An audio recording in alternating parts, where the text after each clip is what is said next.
नमस्कार, शाम के 5 बजने को है। दंगल में आप सभी का स्वागत है। मैं हूं आपके साथ चित्रा त्रिपाठी। क्या एक बार फिर से मंडल की राजनीति यानी ओबीसी आरक्षण के दांव को चलने की बड़ी कोशिश शुरू हो गई है? दरअसल बिहार के मुख्यमंत्री नीतीश कुमार ने जातीय जनगणना के सिलसिले में आरजेडी नेता तेजस्वी यादव से मुलाकात की है।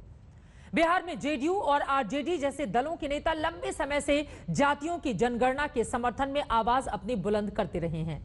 बिहार विधानसभा में इसके समर्थन में प्रस्ताव भी पास है, लेकिन जिस जातीय जनगणना के मुद्दे पर नीतीश और तेजस्वी आपस में मिल रहे हैं, वो जेडीयू की सहयोगी बीजेपी को असहज कर सकती है। अभी 20 जुलाई को ही संसद में केंद्र ने जातीय आधार पर जनगणना से संसद में इनकार किया है। जातीय जनगणना का मुद्दा लंबे समय से मंडल की राजनीति करने वालों के लिए संवेदनशील मुद्दा रहा है। लेकिन चाहे पिछली यूपीए सरकार रही हो या फिर अभी मोदी सरकार, दोनों इस पर हाथ रखने से बचना चाह रहे हैं। हालांकि बीजेपी की ओर से भी ओबीसी का दांव चलने में कोई कसर नहीं छोड़ी जा रही है। अभी कल ही केंद्र ने मेडिकल एजुकेशन में 10% आर्थिक पिछड़ों के साथ ही साथ 27% ओबीसी आरक्षण को मंजूरी दी है। मंडल के इस दांव से आने वाले समय की राजनीति क्या करवट लेने जा रही है? क्या नीतीश कुमार का दांव बिहार में नई राजनीति की संभावना को जन्म दे सकता है? और क्या वाकई जातीय जनगणना कराई जानी चाहिए? इन्हीं सारे सवालों पर आज दंगल करेंगे। लेकिन अब की बार ओबीसी से राजनीति में धार कौन जात हो पूछने से नेताओं का बनेगा काम। पहले ये रिपोर्ट, उसके बाद चर्चा की करेंगे शुरुआत।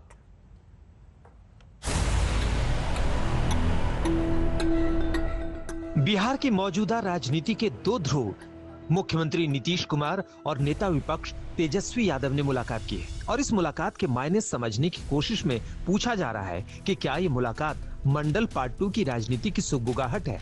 दरअसल ये मुलाकात जाति आधारित जनगणना के मद्देनजर हुई है। बिहार में नीतीश कुमार की पार्टी जेडीयू और विपक्षी दल आरजेडी पूरी तरह जाति आधारित जनगणना के समर्थन में है।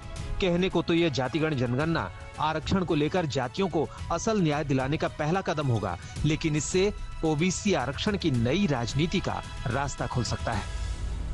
ये हम लोगों की मांग रही है शुरू से ही जाति जनगणना को लेकर के। नीट वाले पे जब दबाव आया तो सरकार को फैसला बदलना पड़ा। तो भाई असली हिस्टोरिक काम तभी होगा जब ये जाति जनगणना में पिछड़े, अति पिछड़े या अन्य जातियों का जिनका छूटा है उनकी गिनती होनी चाहिए, और केंद्र सरकार ने मना किया है। यही बिहार विधानसभा से बीजेपी भी शामिल थी जब सर्वसम्मति से, सर्वदलीय सहमति से बिल पास कराया गया था जातीय जनगणना का, एक बार नहीं 2 बार।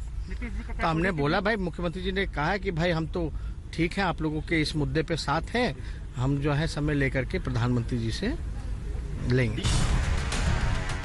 नीतीश कुमार जातिगत जनगणना का दाव लंबे समय से चल रहे हैं। 24 जुलाई को नीतीश ने ट्वीट करके कहा, हम लोगों का मानना है कि जाति आधारित जनगणना होनी चाहिए। बिहार विधानमंडल ने 28 फरवरी 2019 और फिर बिहार विधानसभा ने 27 फरवरी 2020 को सर्वसम्मति से इस आशय का प्रस्ताव पारित किया था और इसे केंद्र सरकार को भेजा गया था।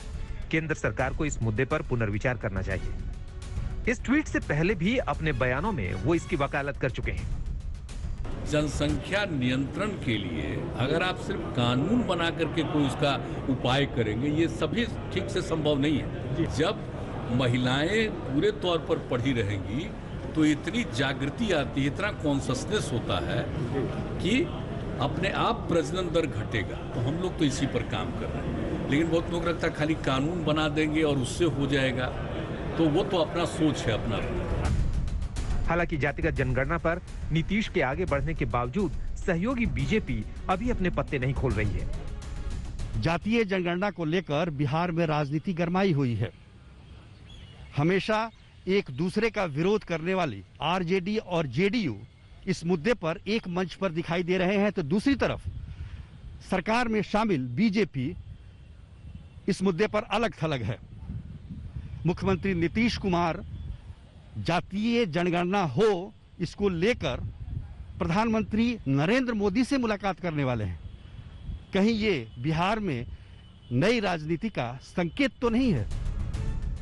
इधर नीतीश आरजेडी के साथ मिलकर जातिगत जनगणना का गणित बिठा रहे हैं, तो बीजेपी ने भी ओबीसी के दाव खोलकर खेलने शुरू कर दिए हैं। केंद्र सरकार ने सरकारी मेडिकल अंडर ग्रेजुएट और पोस्ट ग्रेजुएट एडमिशन में 27% ओबीसी और 10% आर्थिक कमजोर छात्रों को आरक्षण को मंजूरी दे दी है। इसका फायदा तो करीब 5,500 छात्रों को होगा, लेकिन संदेश पूरी ओबीसी समुदाय को जा रहा है। ये जो निर्णय है, ये निर्णय एक बार और जो हमारे ओबीसी के भाई बहने हैं उनको प्रगति की यात्रा में बराबर का हिस्सेदार भागीदार बनाना सुनिश्चित करता है। ये कौन सी बड़ी बात नहीं है, ये इसके लिए उन्होंने शो ये किया कि सब मिनिस्टर आना, सब बैकवर्ड क्लास के एमपी जाना, उनसे मिलना। अरे ये तो बात वो खुद ही कर सकते थे। गवर्नमेंट ऑर्डर उनके नोटिस में जब आया, पेपर्स में आया, मीडिया में आया, उसी वक्त इस गलती को सुधार सकते थे। उसको इतना बड़ा एप्लीकेशन लेना, बुलाना, पब्लिसिटी करना, ये सब चुनाव के दृष्टिकोण से पब्लिसिटी ले रहे हैं। अब विपक्ष चाहे जो कहे, लेकिन मंत्रिपरिषद में सबसे अधिक ओबीसी मंत्रियों के बाद मेडिकल एजुकेशन में आरक्षण जैसे कदमों से मोदी सरकार ओबीसी वोट बैंक पर डोरे डाल रही है। पटना से सुजीत कुमार झा के साथ आज तक ब्यूरो। तो अब की बार ओबीसी वोट बैंक से धार देने की कोशिश की जा रही है। अपनी अपनी राजनीति के इस मुद्दे पर चर्चा की शुरुआत हम करते हैं। खास मेहमान जुड़ चुके हैं, उनका तारुफ आपसे करवा देती हूं। भारतीय जनता पार्टी की ओर से राष्ट्रीय प्रवक्ता गौरव भाटिया जी हमारे साथ जुड़ चुके हैं। कांग्रेस पार्टी की ओर से प्रवक्ता अभय दुबे जी हमारे साथ हैं। जेडीयू की ओर से राजीव रंजन जी पक्ष रखने के लिए जुड़ चुके हैं। आरजेडी की ओर से मौजूद हैं मृत्युंजय तिवारी। एमएस खान साहब नेता बीएसपी के हमारे साथ जुड़ चुके हैं और साथ ही हमारे साथ मौजूद हैं राजनीतिक विश्लेषक अविजेश अवस्थी जी। लेकिन सबसे पहले शुरुआत आपसे ही करते हुए राजीव रंजन जी, क्योंकि जेडीयू से ही पहला सवाल होना चाहिए, कौन जात हो बिहार में, ये पूछने से क्या हासिल हो जाएगा? देखिए, सवाल ये बिहार का नहीं है। अगर आप देखें तो केंद्रीय मंत्रिपरिषद में रामदास अठावले इस मांग को लेकर के पहले भी काफी मुखर रहे हैं। भारतीय जनता पार्टी की महाराष्ट्र इकाई की नेता है श्रीमती सुश्री पंकजा मुंडे जी, उन्होंने भी सवाल को उठाया। कहीं ना कहीं ये केवल जनता दल यूनाइटेड की मांग नहीं है। जातीय आधार पर जनगणना की बात हम पूर्व में भी करते रहे और उस पर इसलिए हम कायम हैं कि अगर 1931 में आखिरी बार जब ये जनगणना जातीय आधार पर हुई थी और संवैधानिक पक्ष ये है कि आज आपने आरक्षण दिया, कल केंद्र सरकार के एक फैसले के बाद चाहे सवर्ण आर्थिक दृष्टि से पिछड़े जो नौजवान हैं या जो पिछड़ी जातियों के लोग हैं, उन्हें फिर से आप जो दांव चल रहे हैं, इससे बिहार का क्या भला हो जाएगा? एक लाइन की बात है। देखिए, उसके लिए तो नीतीश कुमार जी ने कहा है कि जिन स्थानों पर केंद्र की अनेक योजनाएं हैं, राज्य सरकार की अनेक योजनाएं हैं, जहां अति पिछड़ी जातियों के लिए उन योजनाओं का लाभ पहुंचाया जाना है। अगर संख्या के हिसाब से अगर जाति देखकर लाभ पहुंचाई जाएगी तो ये तो विकास की गजब बात हो योजना, गई सर। जाति देखकर हम लाभ पहुंचाएंगे जनता के भीतर या ये देखेंगे कि किसको जरूरत है? लेकिन गौरव भाटिया जी, सीधे आप जवाब दीजिए, क्या जाति आधारित जनगणना कराएगी सरकार? गौरव भाटिया जी अभी स्क्रीन पर दिखाई नहीं दे रहे हैं, जल्दी से गौरव भाटिया जी, अगर मेरी आवाज आप तक पहुंच पा रही हो, जाति आधारित जनगणना क्या कराएगी सरकार? आप मुझे सुन पा रही हैं? जी, सुन पा रही हूं आपको।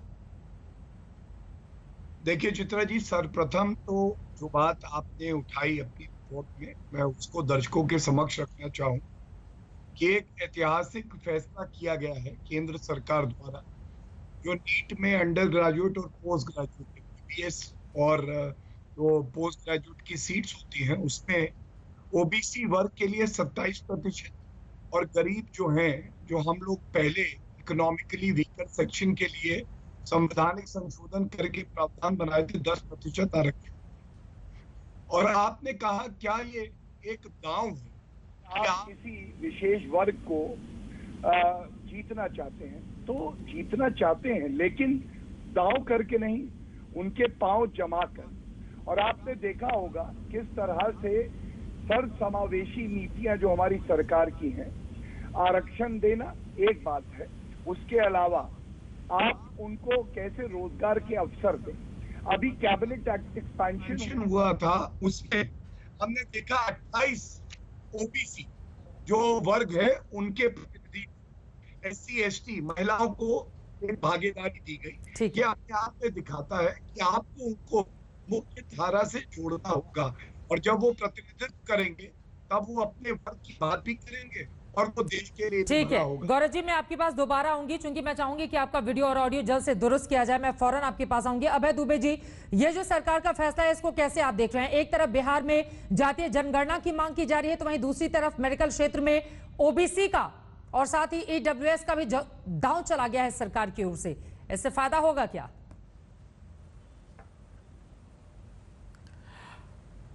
चित्रा त्रिपाठी जी, मोदी सरकार दो ही तरीके से चलती है, ये साफ हो गया। एक तो कोर्ट के चाबुक से, एक पूंजीपतियों की चाहत से। कितनी शर्मनाक बात है, 2007 में ही सेंट्रल इंस्टीट्यूट एजुकेशनल इंस्टीट्यूट्स में 27% ओबीसी के आरक्षण का कानून कांग्रेस की सरकार लेकर आ गई थी। जब इन्होंने इंडियन मेडिकल काउंसिल एक्ट में सेक्शन 10D ऐड किया 2016 में, तो ये तय किया कि पूरे देश के सारे जितने मेडिकल एजुकेशन के इंस्टीट्यूट्स हैं उनकी परीक्षा साथ कराई जाए। तब सवाल खड़ा हुआ कि जो 15% अंडर ग्रेजुएट्स का कोटा है और 50% जो पोस्ट ग्रेजुएट्स का कोटा है वो केंद्र का कोटा रहेगा। उसमें मोदी जी ने साफ इनकार कर दिया आरक्षण देने से। 2017 से 20 तक आरक्षण नहीं दिया। 3 जुलाई 2020 को सोनिया गांधी जी ने चिट्ठी लिखी। मद्रास की सरकार, खुद सरकार डीएमके की, वो हाई कोर्ट गई और हाई कोर्ट में कहा कि मोदी सरकार हमारे अधिकारों से वंचित कर रही है। 27 जुलाई 2020 को हाई कोर्ट का आदेश हुआ, कड़ी फटकार लगाई। मोदी सरकार ने उसको मानने से साफ इनकार कर दिया। और ये 13 जुलाई 2021 का नीट का जो ज्वाइंट एंट्रेंस एग्जाम होनी है, नहीं चित्रा जी सुनिए, एक 10 सेकंड और सुनिए। ये नोटिफिकेशन निकाल दिया जिसमें इनकार कर दिया कि हम नहीं देते हैं, हम ओबीसी के वर्ग को 27% आरक्षण का ऑल इंडिया कोटे में अधिकार नहीं देते। फिर कंटेम्प्ट पिटीशन का चाबुक पड़ा जिससे पीठ लाल हुई है और 26 जुलाई को अटॉर्नी जनरल गए कोर्ट की शरण में और कहा कि साहब माफ कर दीजिए, हम तैयार हैं इसको देने के लिए। ठीक है। इतना ही नहीं थमता, अगर नीतीश बाबू आपको चिट्ठी लिखनी थी ना मोदी जी को, तो चिट्ठी क्या लिखनी थी? चिट्ठी लिखनी थी कि ओबीसी की पोस्ट प्री मैट्रिक स्कॉलरशिप जो 2019-20 में 20,157 लाख थी, वो मोदी जी ने घटाकर 16,000 लाख कर दी। पोस्ट मैट्रिक स्कॉलरशिप जो 12,999 लाख थी, वो 11,000 कर दी। आप और सारे आंकड़े आगे दीजिएगा, एक एक कमेंट बाकी मेहमानों का भी मैं ले लेती हूँ। अभय दुबे जी, उसके बाद आऊंगी। मतलब आपका ये कहना है कि कांग्रेस के दबाव में आकर सरकार की ओर से ये फैसला ले लिया गया और आप भी इसको ठीक मान रहे हैं। आपकी बातों से यही समझ में आया। MS खान साहब, मैं आपके पास आऊंगी, लेकिन उसके पहले अब निजेश अवस्थी, मृत्युंजय तिवारी को भी जल्दी ही जोड़ा जाए, क्योंकि बिहार में ये जो राजनीतिक आरक्षण का दांव खेला गया है ना, इसको लेकर बहुत सारे सवाल इन दोनों ही पार्टियों से, क्योंकि जेडीयू और आरजेडी इस आरक्षण के दांव पर इन दोनों ही पार्टियों की जुबान एक सी हो गई है। और इनसे यह भी पूछा जाना चाहिए कि जब बीते 3 दशक से आप ही दोनों लोगों की सरकार है, तो किसने मना किया था इन दोनों ही वर्गों को आगे बढ़ाने के लिए? यह अपने आप में बड़ा सवाल है और दोनों ही पार्टियों से इस बात का जवाब लेना बहुत जरूरी हो जाता है। लेकिन अब निजेश अवस्थी जी, फिर सबका साथ सबका विकास कहां गया? अगर मेडिकल क्षेत्र की भी हम बात करें तो आज भी हम सब ने देखा बहुत सारे आलोचना के स्वर भी मुखर हुए हैं। फायदा होगा इससे या आपको लग रहा है कि नुकसान होगा? क्या समझा जाए इससे जो केंद्र सरकार की ओर से मेडिकल क्षेत्र में फैसला लिया गया है? चित्रा जी बड़ी साफ सी बात है। उनको आरक्षण दे करके ही सबका साथ सबका विश्वास सबका विकास की बात हुई है। यहाँ पर न सिर्फ जाति आधार पर बल्कि आर्थिक आधार पर भी आरक्षण का मार्ग खोला गया नरेंद्र मोदी सरकार द्वारा। ये एक ऐतिहासिक और बहुत ही डायनेमिक फैसला था। बहुत समय से थी कि जाति अगर सवर्ण भी हैं या उच्च जातियों के हैं, तो फिर उसके बावजूद उनको जो आगे पढ़ नहीं सकते आर्थिक कारणों से, उनको लिए भी आरक्षण का मुद्दा कितना बड़ा मुद्दा है, इसका पता शायद आज से 2, 4, 5, 7, 10 साल बाद मालूम चले। जहां तक परसों के आरक्षण की बात है, बड़ी साफ सी बात है, ये संवैधानिक स्थिति है। संविधान कोई कोर्ट में चैलेंज होने नहीं जा रहा, ये होना ही था। ये पिछली सरकारों ने नहीं किया, इसलिए आज बड़े बच करके कैसे अभय दुबे ने जवाब दिया कि और क्रेडिट ले लेना, क्रेडिट ले कि हमने हाथ 30 साल तक नहीं किया, हम मांग करते रहे। नहीं कहे ना कि हम मांग करते रहे, हम चिट्ठियां लिखते रहे और नरेंद्र मोदी सरकार ने आरक्षण दे दिया। वो चिट्ठियां लिखते रहे, वो मांग करते रहे, गोलमोल करते रहे, कभी मंदिर जाएं, कभी शिव भक्त, कभी राम भक्त, कभी कुछ और, कभी मस्जिद, कभी मुसलमान, ये सबके साथ है तो वो करते रहे। उनका काम ही यही है, उनका काम ही यही है। ऐसा है कि मुझे कोई आश्चर्य नहीं हो रहा। कांग्रेस की प्रतिक्रिया पर मुझे कतई कोई आश्चर्य नहीं है। कांग्रेस लगातार इसी तरीके की प्रतिक्रिया देती रही। 13 जुलाई 2021 का बात सुनो अभय जी, जिसमें नकार दिया सरकार ने ये रिजर्वेशन, ये मेरा नहीं है, ये मोदी सरकार का नोटिफिकेशन है जो साफ नकार दिया। वोट मांगने वाले कोर्ट में कंटेम्प्ट पिटीशन लगी, ये भी संविधान में ये किसने लिखा था? के खुद गई ये कमलनाथ को किसने कहा था कि मुझे 100% मुसलमानों के वोट चाहिए? तमिलनाडु ये किसने कहा था? कौन सा संविधान की धारा में लिखा हुआ है? अरे आप क्या बात करते हैं? कौन सी धारा के? भागवत साहब ने नहीं कहा था, कौन सी धारा? भागवत साहब ने नहीं कहा था आरक्षण पर पुनर्विचार होना संविधान चाहिए। बचाते हैं ना, राष्ट्रीय आप तो लोकतंत्र और संविधान बचाने वाले हैं। तो आप ये बताइए, संविधान और लोकतंत्र मुसलमानों को बुला करके ये कहना मुझे 100% मुसलमानों का वोट चाहिए, इससे लोकतंत्र बचता है क्या? इससे लोकतंत्र बचता है? बताइए ना। बस अब आप इसी पर आ जाते हैं। आप रहने दीजिए ना। लगातार 70 सालों से लोकतांत्रिक मूल्यों का तो हनन आप कर रहे हैं। को विभाजित करो। अगर कोर्ट का ये चाबुक नहीं पड़ता तो सुधरने वाली सरकार नहीं, मोटी चमड़ी की सरकार है। बोलिए सच्चर कमेटी की रिपोर्ट पर आपने क्या किया? पूंजीपतियों के सच्चर कमेटी की रिपोर्ट पर आपने की चर्बी चढ़ गई है सरकार। किया क्या ये बताइए, आपने किया क्या? प्रमाण दीजिए ना आपने बताइए ना, क्यों नहीं किया? अरे जब 2016 से आप ज्वाइंट एंट्रेंस टेस्ट करा रहे हैं पूरे देश के मेडिकल कॉलेजेस का, तब 10,900 विद्यार्थियों पिछड़े वर्ग के 10,900 विद्यार्थियों। लग रहा है आरक्षण के नाम पर राजनीति अपने काम पर लग गई है। आप लोगों की बातों से ये समझ में आ रहा है। लेकिन एमएस खान साहब, आपका भी रुख जरा कर लिया जाए। मोदी सरकार ने ये जो केंद्र में फैसला लिया है, आप इसका समर्थन करते हैं या मुखालफत करते हैं? अच्छा फैसला है या कैसा फैसला है, बताइए। देखिए, ये ऑल इंडिया लेवल पर यूजी और पीजी घोड़ा जो काफी देर से लिया गया है। 2014 में ले लेते तो काफी लोगों को फायदा हो जाता।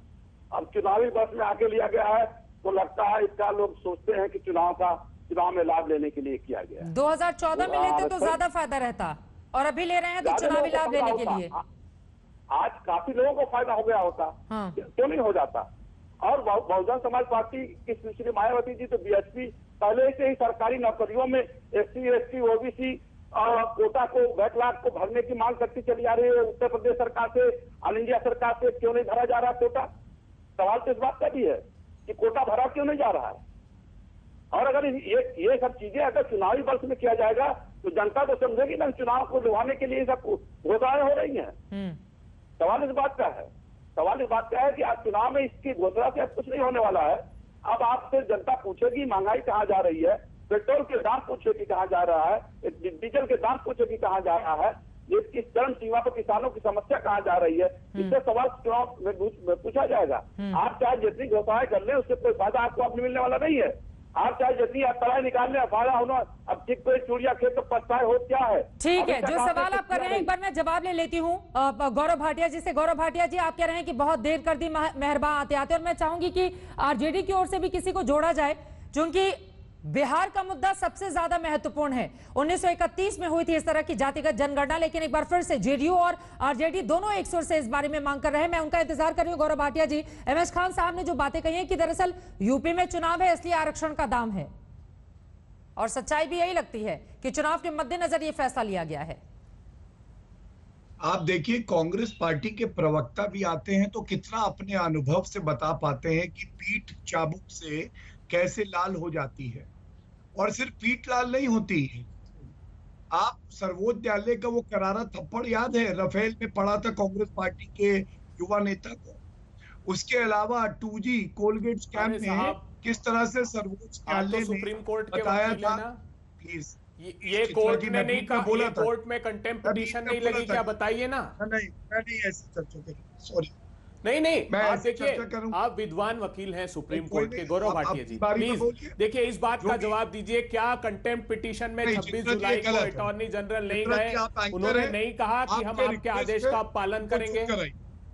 चुप कराइए। चाबुक वाबुक की बात कर रहे नहीं, हैं ये बताइए ना। नहीं, ये बताइए, 13 जुलाई का नोटिफिकेशन है नीट का, ये सच्चा है या झूठा है, बता दीजिए। चलिए, तभी बोलूंगा जब मुझे आप जिसमें आपने इनकार कर दिया देने के एक लिए। एक करके अपनी बात अभी रखेंगे। 17 दिन अभय जी, पहले। एक बार उनकी बात हो जाए उसके बाद आप बोलिएगा। जल्दी से गौरव भाटिया अपनी बात इस पर क्लियर कीजिए। एमएस खान और दोनों लोग, विपक्ष आपसे सवाल पूछेगा दोनों लोगों के सवाल पे, और मैंने जो सवाल आपसे किया था कि बिहार में जातिगत आधार पर जो जनगणना की मांग की जाए आगे बढ़ेगी या फिर नहीं बढ़ेगी, क्या है स्टैंड इस पर आप लोगों का? आपके प्रश्न का भी उत्तर दूंगा, मैं अपनी बात पूरी कर। देखिए, मैं इनको बता रहा था किस तरह से सर्वोच्च न्यायालय ने 2G का घोटाला हो, एक थप्पड़ मारा, पीठ भी लाल करी कांग्रेस की। राफेल में राहुल गांधी को थप्पड़ पड़ा, हम जानते हैं 2G स्कैम में पड़ा, ये भूल गए। लेकिन मैं आपको एक सकारात्मक बात बताता हूँ, सकारात्मक बात। चुप हो जाएगी। राफेल का झूठ भी सामने आ गया। फ्रांस में FIR, फ्रांस में जांच हो रही है, वो तो आप जांच नहीं करा रहे हैं। प्लीज, आप अगर सुप्रीम कोर्ट ने क्या कहा था अपने आदेश में, अभय जी एक बार उनकी बात हो जाए, उसके बाद आप बोलिएगा प्लीज। एक बार उनकी बात हो जाए फिर आप बोलिएगा अभय दुबे जी। और बार बार नेटवर्क में दिक्कत भी आ रही है। गौरव भाटिया जी, अपनी बात को आप जल्दी से आगे बढ़ाइए प्लीज। बिल्कुल, मैं 1-1.5 मिनट से ज्यादा का समय नहीं दूंगा। सबसे पहले देखिए, 2014 में देश में MBBS सीट्स जो है 54,000 थी और 2020 में ये 85,000 हो गई है, 31,000 बढ़ गई हैं। अब इसका जब आरक्षण 27% OBC समाज को मिलेगा तो आप सोच सकते हैं प्रति वर्ष कितने OBC समाज के जो छात्र हैं वो लाभान्वित होंगे। पोस्ट ग्रेजुएट में 30,191 सीटें 2014 में कोर्स में जो मेडिकल का होता है, अब 54,000 है। 24,000 सीटें बढ़ा दी 7 वर्ष में, कितनी जल्दी। दूसरी बात, एक आपकी सोच होती है, एनडीए की सोच ये रही है शुरू से, किस तरह से हम जो छात्र हैं, SC/ST समाज के सदस्य हैं, OBC समाज के सदस्य हैं, इनको लाभान्वित करें। आयुष्मान 84 लाख ऐसे लाभार्थी हैं जिनका इलाज कराया है इस सरकार। और चुनाव है कहा जाता है। चित्रा जी, मैं ये कहूंगा, आप बताइए, जब इकोनॉमिकली वीकर सेक्शन के लिए आरक्षण की बात करी तब कौन सा चुनाव था? अब उत्तर प्रदेश का चुनाव देख के अगर एक राष्ट्रव्यापी नीति लाई जाती है तो उसको चुनाव से जोड़ दिया जाता है। अंत में सबसे ज्यादा सीटें वहीं से ना आती हैं गौरव भाटिया जी। और जिस OBC को लेकर आप लोग आगे बढ़ रहे हैं, 50% से ज्यादा हैं। गैर यादव को हटा दिया जाए तो 2014 से वो लोग आप ही को वोट कर रहे हैं, तो नजर तो आप लोगों की वहीं पर है। ये मत कहिए कि चुनाव के मद्देनजर ये फैसला नहीं ले, कौन भरोसा करेगा इस बात का। ठीक है, हमारे साथ मृत्युंजय तिवारी जी भी जुड़ चुके हैं, जरा सवाल ले लेती हूँ। इकोनॉमिकली वीकर सेक्शन का जब आरक्षण आया तो क्या वो एक किसी जात के लिए था, एक किसी समाज के लिए था? कभी नहीं हुआ था ना। लेकिन सारी विपक्षी पार्टियां तो यही कह रही है ना कि चुनाव के मद्देनजर आपका ये फैसला है। मृत्युंजय तिवारी जी, अब मैं सीधे आपके पास आते हुए, ये जातिगत, एक सेकंड प्लीज, जाति के आधार पर जनगणना कराई जाए, इससे क्या फायदा होगा बिहार को? ट्रेन में बैठे हैं आप, जा रहे हैं अपने किसी डेस्टिनेशन पर, आरजेडी की मंशा भी कुर्सी तक की है कि कुर्सी मिल जाए, इस वजह से क्या मकसद है इसका? क्यों इतना हंगामा आप लोगों की ओर से मचाया जा रहा है इसको लेकर? देखिए चित्रा जी, जातीय जनगणना नहीं कराने का मकसद बीजेपी का कहीं पर निगाह है, कहीं पर निशाना। जातीय जनगणना होना इसलिए हम लोग कह रहे हैं, इसके पक्ष में है सभी विपक्षी पार्टियां।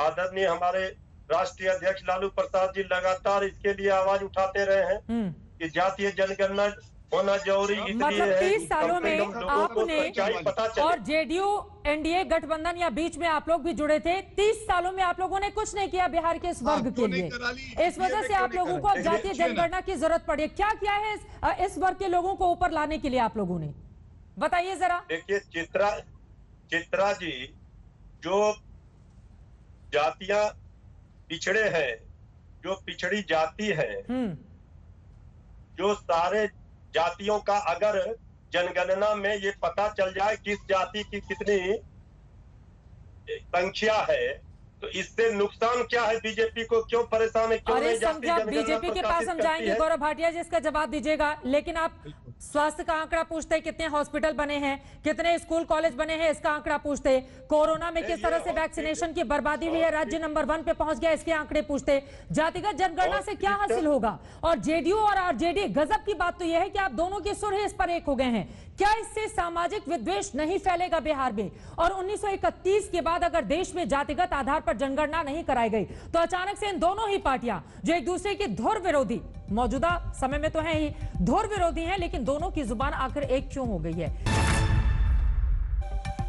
कौन जात हो ये पूछना बिहार में जेडीयू भी चाहती है, आरजेडी भी चाहती है। अब सवाल यह है कि यह रिश्ता आखिर क्या कहलाता है। इसी विषय को लेकर लगातार हमारी चर्चा जारी है। वहीं मेडिकल एजुकेशन में जो केंद्र सरकार का फैसला है उसको लेकर कहा जा रहा है कि दरअसल यूपी चुनाव के मद्देनजर यह बड़ा दाव केंद्र की ओर से खेला गया है, लेकिन इसका फायदा मिलेगा या नहीं अपने आप में बड़ा सवाल है।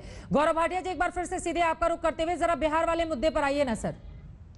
आखिर क्या दिक्कत है केंद्र सरकार को, जब आप लोग मेडिकल एजुकेशन में या बाकी जगहों पर आरक्षण दे ही रहे हैं, उसमें बता रहे हैं कि दरअसल ये वर्ग पीछे रह गए, इनको आगे आना जरूरी है, तो बिहार से जो मांग उठी है उसको अमल में लाने में क्या दिक्कत है?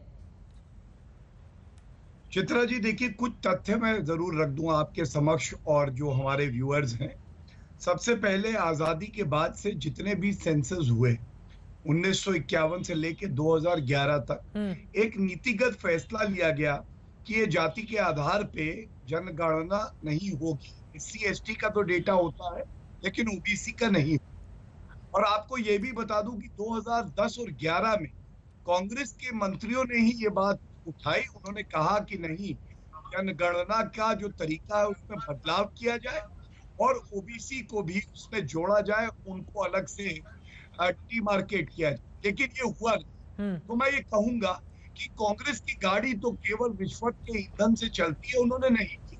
अब आज आपने कहा कि सरकार का क्या पक्ष है, तो सरकार तो अपनी बात करेगी, लेकिन भारतीय जनता पार्टी का प्रवक्ता होने के नाते मैं ये जरूर कहूंगा कि कोई भी बड़ा बदलाव आए उससे पहले उसकी चर्चा होनी चाहिए, और चर्चा किसी भी विषय पे हो सकती है, लेकिन 20 जुलाई को तो सरकार ने मना ही कर दिया है कि जाति के आधार पर कोई जनगणना नहीं कराएगी सरकार।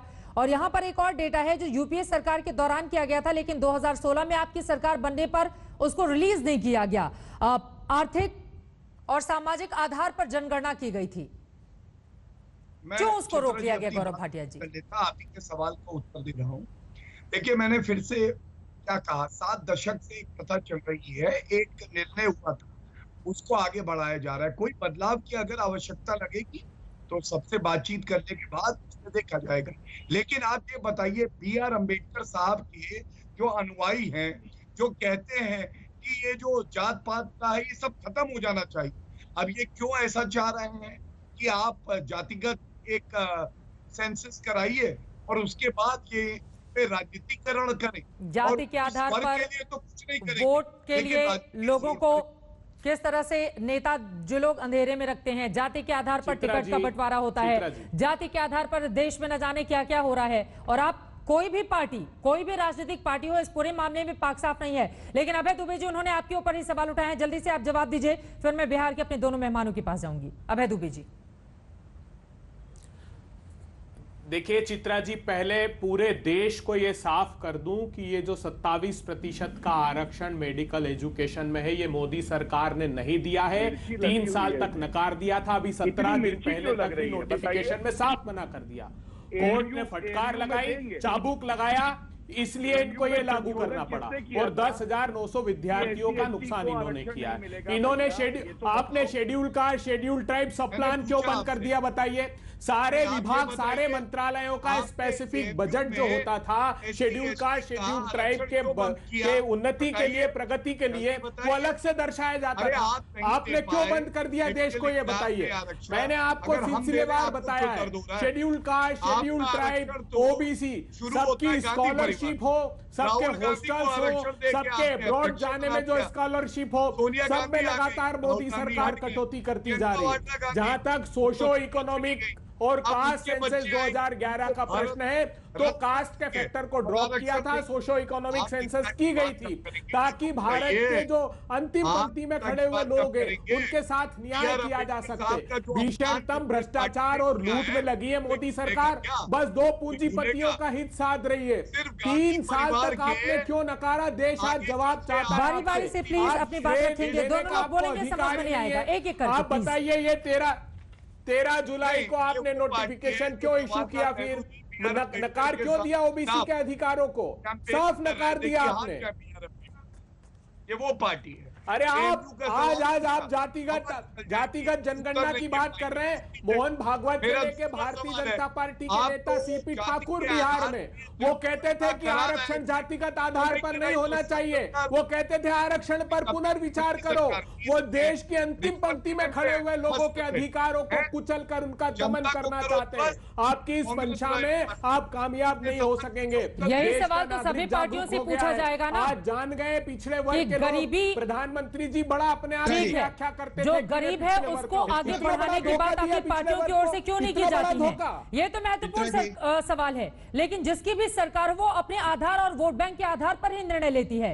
यही तो दुर्भाग्य है ना। और सीधे अब आपके पास आते हुए राजीव रंजन जी, चूंकि इस बार आप लोग तीसरे नंबर की पार्टी हो गए बिहार में, लग रहा है पिछड़े अति पिछड़े ये तमाम हमारे वोट बैंक से खिसक न जाए, तो अब मुख्यमंत्री नीतीश कुमार, अरे सालों से शासन है सर आपका, किसने मना किया है कि इस जाति के लोगों को आगे नहीं बढ़ाइए? किसने मना किया है कि इनको नहीं पढ़ाइए, इनको रोजगार के अवसर उपलब्ध नहीं कराइए?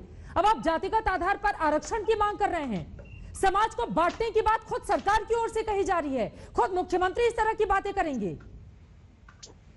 चित्रा जी, मैं अभी कांग्रेस के प्रवक्ता को सुन रहा था, आपके किसी भी सवाल का उन्होंने सीधे तौर पर जवाब नहीं दिया है। आपका सवाल मुझसे है तो मैं एक बात आपको जो कहना चाहूँ, जातीय जनगणना 1931 में आखिर बार हुई और हिंदुस्तान की आजादी के बाद जो सामाजिक परिदृश्य था उसको देखते हुए तत्कालीन गृह मंत्री सरदार वल्लभ भाई पटेल ने इस आधार पर, जातीय आधार पर जनगणना का विरोध किया था। लेकिन भारतीय जनमानस इस तरह से परिपक्व हुआ, न कांग्रेस ये दावा कर सकती है, न भारतीय जनता पार्टी। अरे राजीव रंजन जी, ये पॉलिटिकल पार्टियां ही ज्यादा करती हैं, है ना? ये जाति के आधार पर बांटने का काम राजनीतिक पार्टियां ज्यादा करती हैं। आप बताइए ना, बिहार के लिए आप लोगों ने क्या किया? सर 30 सालों से आपकी और लालू जी की पार्टी वहां पर राज कर रही है। नहीं सर, प्लीज मुद्दे पर आइए ना। और बिहार किन किन मायनों में देश के पहले पायदान पर है, आप गिनाइए ना इस बात को। बहस जातीय जनगणना पर है तो मुझे अपना स्टैंड तो पहले कर लेने दीजिए। अरे स्टैंड आपने काफी समय दोनों राष्ट्रीय पार्टियों को दिया। ऐसा है कि नए नए सरकार तो चुने नहीं गए हैं, इतने सालों से आपकी सरकार है वहां पर, तो आप गिनाइए जातीय जनगणना कोई राज्य सरकार नहीं करा सकती। वो कौन कौन से मुद्दे हैं जिस पर बिहार नंबर 1 है? इसके लिए आपको जनगणना की जरूरत नहीं है, इसके लिए आपको काम किए जाने की जरूरत है। सरकार की ओर से मांग की जाएगी कि जाति के आधार पर जनगणना, बाकी जातियों का क्या होगा? उनके भीतर विद्वेष पैदा नहीं होगा क्या इससे? मुझे ऐसा लगता है आप ही पूरी बात कह लीजिए, मेरा वक्त भी है, मैं आप ही पूरा इतिहास पढ़ा देंगे तो उतना टाइम नहीं है ना। मौजूदा तो ऐसे तो नहीं होगा ना, मौजूदा वक्त में रहते ना। मुझे समय दिया है, आप भी जानती हैं। सर आप कहां से कहां तक पूरा इतिहास पढ़ने का वक्त नहीं है। राजीव रंजन जी, पूरा इतिहास पढ़ने का वक्त नहीं है, ठीक है ना? और ऐसे भाग नहीं सकते आप मेरे सवालों से। नहीं, आप बताइए, मौजूदा वक्त में आपकी सरकार ने इस तबके के लिए, सर उस गरीब तबके के लिए क्या किया है? नहीं, आखिर पूरे आप एक बार देख लीजिएगा, जरा फ्लैशबैक में जाइएगा और देखिएगा कि आपने सवाल कितने पूछे और आपने जवाब देने का मुझे इतिहास की किताब खोल के पढ़ाने लगेंगे तो मैं थोड़ी ना पढ़ूंगी। आप बताइए ना, मौजूदा वक्त में क्यों जरूरत है आपको? आप बताइए, सीधे मुद्दे पर आइए। मुझे ये कहने में कोई गुरेज नहीं है कि देश की दोनों बड़ी पार्टियों के बजाय तीसरी धारा, जिसमें बीपी मंडल ने मंडल कमीशन की अनुशंसाएं की और उसको लागू करने का निर्णय राजा विश्वनाथ प्रताप सिंह जी ने किया। और जहां तक बिहार का सवाल है, जातीय जनगणना को लेकर के बिहार में कोई संशय नहीं है, बिहार की अनेक पार्टियां इस मांग के साथ हैं। और केंद्रीय मंत्री परिषद में जो मंत्री परिषद के सदस्य हो, भारतीय जनता पार्टी के महाराष्ट्र इकाई के नेता हो, अनेक लोग इस मांग के साथ हैं। क्यों किया जब हम आरक्षण की बात, आपने आरक्षण की क्यों की जानी चाहिए वकालत की, तो मुझे ऐसा लगता है कि हर वर्ग में जो उस जाति या उस समूह की जो आबादी है उसका प्रामाणिक ब्यौरा अगर आपको मिलता है तो निश्चित तौर पर आप कहेंगे योजनाएं तो जातियों के आधार पर बनी है। ना भारतीय जनता पार्टी नकार सकती है, ना कांग्रेस नकार सकती है कि अनेक योजनाएं अति पिछड़ी जातियों के लिए है, पिछड़ी जातियों के लिए है, अल्पसंख्यकों के लिए है। तो ये निर्धारण बिहार ने तो किया नहीं है। और जातीय जनगणना का जहां तक सवाल है, ये बिहार का विशेषाधिकार नहीं है। हाँ, हम वो तो आप केंद्र ही के ऊपर सवाल उठा रहे हैं और वो थर्ड फ्रंट की वकालत भी करने लगे। सरकार को करना है। हाँ जी, मतलब नीतीश बाबू जो हैं अब एनडीए के इतर भी 2024 के लिए अपनी राह भी टटोलते हुए दिखाई दे रहे हैं। आपकी बातों से यही समझ में मैंने तो कहा कि रामदास अठावले किसके नेता है? वो एनडीए के ही नेता है। पंकजा मुंडे किसकी नेता है? भारतीय जनता पार्टी की नेता है। अगर उनको आप मानती है कि उनकी एनडीए से पृथक राय है, ठीक है, तो मुझे कोई एतराज नहीं है। बोले गौरव भाटिया जी। देखिए, राजीव जी बड़े ही सम्मानित और बहुत बेहतरीन एक प्रवक्ता है और ये तो लोकतंत्र की खूबसूरती दिखाता है। चित्रा जी वो हमारे साथ हैं, लेकिन कुछ मुद्दों पे उनकी पार्टी का अपना एक पक्ष हो सकता है, हम उसका सम्मान करते हैं। और मैं समझता हूं कि अगर राजीव जी से भी आप पूछेंगे, जो बात आज मैंने आपके समक्ष में रखी है कि अगर कोई बदलाव भी लाना है तो उसके लिए चर्चा होगी। चर्चा से दूर कभी नहीं भागना चाहिए और हम चर्चा करके देखेंगे कि राष्ट्र हित में क्या है और सभी घटक दलों को, चाहे वो एनडीए का हिस्सा हो चाहे ना हो, इस पे एक चर्चा हो सकती है। लेकिन जिस नीति को आगे बढ़ाया जा रहा है चित्रा जी, वो नीति वो है जो हमने अपने इंडिपेंडेंस के बाद पूरी तरह से 7 दशक तक आगे बढ़ाई। उस नीति में बदलाव होगा या नहीं होगा, ये चर्चा का एक विषय हो सकता है, लेकिन इस पे अभी कोई टिप्पणी करना उचित नहीं होगा। जिन लोगों के लिए इतनी बड़ी बड़ी बातें होती हैं गौरव जी, उन लोगों को उस तरह का फायदा क्यों नहीं होता? ये सवाल भी जो आम जनता इस वक्त देख रही है, खासतौर से वो गरीब तबका, जातिगत आधार पर यहाँ पर बात हो रही है। अब मैं सीधे मृत्युंजय तिवारी जी आपका रुख करते हुए, क्योंकि बिहार अक्सर पूरे पिछले 4-5 चुनाव मैंने कवर किए हैं, बीच में जब बाढ़ आती है उस दौरान भी मैं जाती हूँ और वहां की स्थिति बखूबी मैं जानती हूँ। मृत्युंजय तिवारी जी, आपकी पार्टी की ओर से लिखा जाता है वोट पिछड़े अति पिछड़े हिंदुओं का और राज किसी और का। अब ये नहीं चलेगा, नहीं चलेगा, जातिगत जनगणना करानी होगी। सर, 30 सालों से बिहार में किसका राज है? कौन से जाति से आते हैं ये दोनों ही बड़े नेता? बताइए जरा। देखिए चित्रा जी, अगर जातीय जनगणना होती है और सबको ये सर, ये क्यों लिखा गया है? नहीं, मृत्युंजय तिवारी जी एक सेकेंड। बीते 30 सालों में, यानी कि बीते 3 दशक में अगर 2 बड़े चेहरे वहां के हुए हैं जिन्होंने सबसे ज्यादा राज किया है, दोनों कौन से तबके से आते हैं? बताइए जरा। नहीं, राज किया है ये डेमोक्रेसी में, लोकतंत्र में जनता जिसे पसंद करती है, जनता जिसे जनादेश देती है, वो राज करता है। तो जनादेश दिया है ना उन लोगों को? 2 पिछड़े चेहरों को जनादेश मिला या नहीं मिला? 30 सालों से उन्हीं का राज है। और आप लोग यहाँ पर लिखते हैं कि वोट पिछड़े अति पिछड़े हिंदुओं का और राज किसी और का। कौन राज कर रहा है बिहार में? आखिर बीजेपी जातीय जनगणना कराने से अरे आप मेन मुद्दे पर आइए, मैं जाऊंगी ना बीजेपी के पास। 4 बार ये सवाल पूछ चुकी हूँ मैं आपसे। जो पूछ रही हूँ आप बताइए, आपने क्यों लिखा ये? आरजेडी के ट्विटर हैंडल से क्यों लिखा गया? कौन राज कर रहा है बिहार में? और यहाँ पर आपके नेता, सुनिए सर, मृत्युंजय तिवारी जी, तेजस्वी जी लिखते हैं कि जानवर की गिनती होगी तो जातीय जनगणना क्यों नहीं होगी। ये कौन सी बात है? ये कौन सी भाषा है?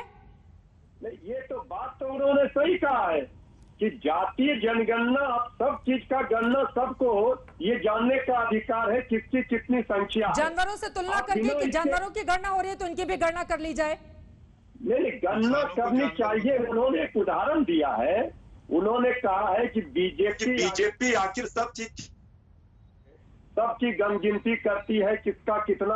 अभी आदरणीय प्रधानमंत्री जी पार्लियामेंट में कह रहे थे हमने इतने मंत्रियों को बनाया, इस जाति से बनाया, इतने महिला मंत्री को बनाया।